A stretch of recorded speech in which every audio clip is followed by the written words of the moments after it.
सो hello guys, Demon Slayer चल रहा है।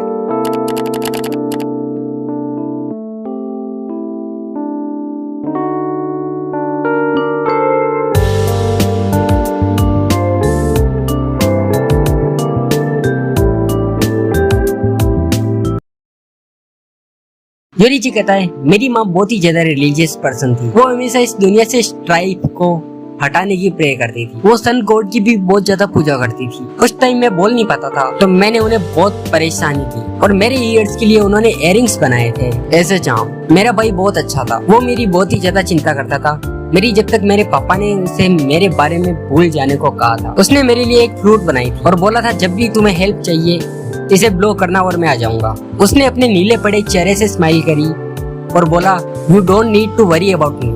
मैं अनवांटेड था इसलिए मैं अपनी माँ की डेथ के बाद चला गया और मैं भागता गया जितना जोर से मैं भाग सकता था और मैं दिन में रात में भागता रहा, बट फिर भी मुझे थकान नहीं हुई और मैं ऐसी जगह पहुंच गया जहाँ कॉम्पैक्ट फील्ड और पेडिस और माउंटेन्स में चला गया था मैं। और कोई अकेले खड़ी है जो मेरे एज की है और वो एक लड़की है जिसके हाथ में एक बकेट है और वो बहुत टाइम से वहाँ से मूव नहीं कर रही। मैं उससे पूछ लिया क्या कर रही हो तुम? वो लड़की रोते हुए कहती है मेरा कोई है नहीं तो मैं घर जाके क्या करूँ। वो लड़की भी अकेली होती है एंड देन वो कहता है मुझे बुरा लगता है जो अपने पेरेंट्स और सिबलिंग्स से जो अलग हो जाते हैं उनके लिए। उसके बाद योरीची उससे कहता है मैं तुम्हारे साथ चलूं तो कैसा रहेगा?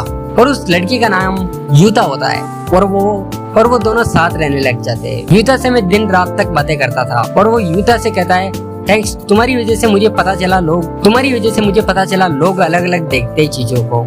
यूता ने किसी के बारे में नहीं सुना था जो किसी भी लिविंग क्रीचर के आर पार देख सके। यूता मेरे हाथों को ऐसे पकड़ती थी जैसे मेरे हाथ पतंग हो और वो कट के लूज ना हो जाए, इसलिए वो टाइटली होल्ड करती थी। और उस टाइम योरीची को फीलिंग आती है और उसके 10 साल बाद वो दोनों हस्बैंड एंड वाइफ बन जाते हैं और यूता प्रेग्नेंट हो जाती है। योरीची किसी दाई को लाना चाह रहा था जिससे वो बेबी बर्थडे के लिए प्रिपेयर हो सके। वो सनसेट से पहले आना चाहता था पर रास्ते में उसे एक बुढ़ा आदमी मिलता है जिसका दिल अच्छे से काम नहीं कर रहा होता है, पर वो रस कर रहा था कि उसका बेटा किसी बिटल में मर गया था। वो उस बुड्ढे को उसके घर छोड़ता है और भाग के जाता है अपने घर और वो दाई को बाद में लाने का डिसाइड करता है और वो घर पहुंच जाता है जितना जल्दी वो जा सकता था। पर सनसेट हो जाता है और उता को कोई मार देता है उसके बच्चे के साथ और वो 10 दिन तक अपनी वाइफ एंड चाइल्ड के वहाँ बैठा रहता है जब तक एक डेमन स्लेयर नहीं आता डेमन को चेस करते हुए। योरीची का ड्रीम होता है एक अच्छी और शांति वाली लाइफ जीना अपनी फैमिली के साथ। वो अपने वाइफ और बच्चे के साइड बाई साइड एक छोटे से मकान में जीना चाहता था। एक दूरी बन चुकी जिससे मैं अपने चाहने वाले के फेसेस देख, एक दूरी जो मुझे उनके हाथ पकड़ने से रोक ली। अगर मैं ये कर पाया तो वो भी मेरे लिए इनफ नहीं होगा, बट ये कभी ट्रू नहीं हो पाया बिकॉज ऑफ डेमन्स। मैं डेमन स्लेयर बन गया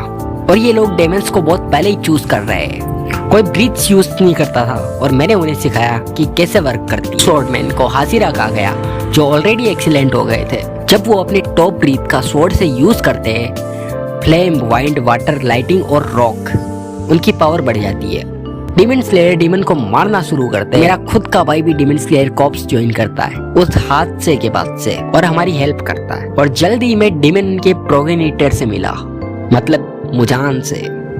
और मैं मिला तब उससे मुझे पता चला मैं इस वर्ल्ड में इसलिए पैदा हुआ क्योंकि मैं इस आदमी से मार सकूं। मैं और उन वॉरियर में इंटरेस्टेड नहीं जो ब्रीथ्स यूज कर सके या फिर ब्रीथ्स यूज करते या नहीं। वो मुजान को देखता है और बोलता है इसके पास 7 हार्ट है और 5 ब्रेन है। वो अपनी टेक्निक का यूज करके मुजान के हाथ काट देता है जो रीजनरेट नहीं हो रहे थे और उसके बाद वो उस डीमन गर्ल के पास जाता है जो मुजान के साथ थी। वो लड़की मुजान को बचाने का बिल्कुल ट्राई नहीं कर रही थी, वो उस आदमी को देख रही थी जिसका मैं गला काटने वाला था। योरीची उसकी आंखों में होप देखता था एंड डिसाइड कर देता है कि वो उसको मार देगा। उसके बाद मुजान भाग जाता है किसी तरह से। वो लड़की बोलती है योरीची से तुम बहुत क्लोज थे, तुम उसे मार सकते थे, उसने अपने हेड को कॉन्कर कर लिया है अब।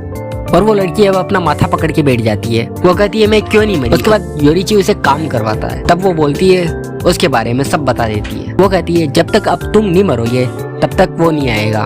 उसके बाद योरीची उससे हेल्प मांगता है पर वो कंफ्यूज रहती है। पहले तो उसे मना करती है, उसके बाद वो उसे हाँ भी कर देती है। और उस लड़की का नाम होता है तमायो। उसके बाद उसके डेमन स्लेयर्स उसे बोलते हैं कि उसका भाई डेमन बन गया। उसके बाद योरीची डिसाइड करता है कि वो मुजान को नहीं मारेगा और तमायो को फ्री कर देगा और वो उसके भाई के डेमन स्लेयर बनने की वजह से एग्जाइल कर दिया जाता है डेमन स्लेयर कॉर्प्स से। और ये थी योरीची की स्टोरी।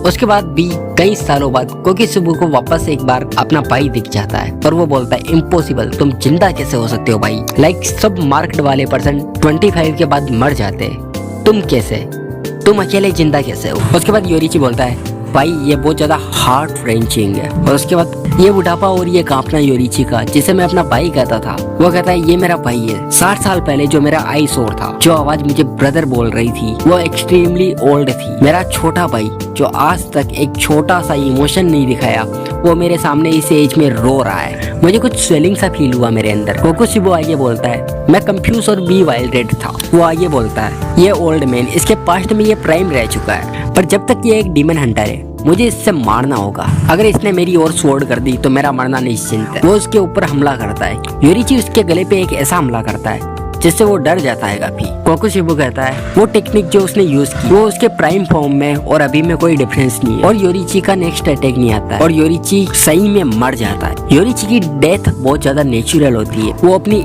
ओल्ड एज की वजह से मरा था। और उसके बाद कोकोशिबा और ज्यादा जलता है और बोलता है तुम मेरे सामने वापस क्यों आ गए? तुम मेरे सामने एक बार वापस क्यों आ गए? और तुमने इस वर्ल्ड को पार कर लिया था। तुमने क्विट जब किया जब तुम अपनी ओल्ड एज से मर गए। कोई भी नहीं था, इवन एक भी नहीं, जिसने तुम्हें डिफीट किया हो। इवन एक सिंगल पर्सन तक नहीं था जिसने तुम्हें एक स्क्रैच दिया हो। तुम मुझे हमेशा इतना पैथेटिक क्यों फील करवाते हो? और वो उस मरे हुए योरिची को अपनी स्वॉर्ड से काट देता है। उसकी पॉकेट से वो एक फ्लूट गिरती है जो कोकोशिबा ने उसे दी थी बचपन में जब वो दोनों बच्चे थे। तो यही थी यहाँ तक की स्टोरी। हाँ, मैंने बहुत सारी चीजें छोड़ दी है ताकि तुम बहुत सारी चीजों से स्पॉइल ना हो पाओ, ठीक है? और अगर तुम्हें वीडियो पसंद आई तो लाइक करें, कमेंट करें, सब्सक्राइब करें। ये वीडियो मैंने बहुत पहले लिख दी है, तो मैंने बीच में कुछ थोड़ा गड़बड़ वड़बड़ बोला वो, तो उसके लिए मेरे को माफ़ कर देना। मेरे को अभी ये आधी स्क्रिप्ट मैंने रिकॉर्ड भी नहीं करी थी, तो मैंने इसको रिकॉर्ड करी है अभी लाइक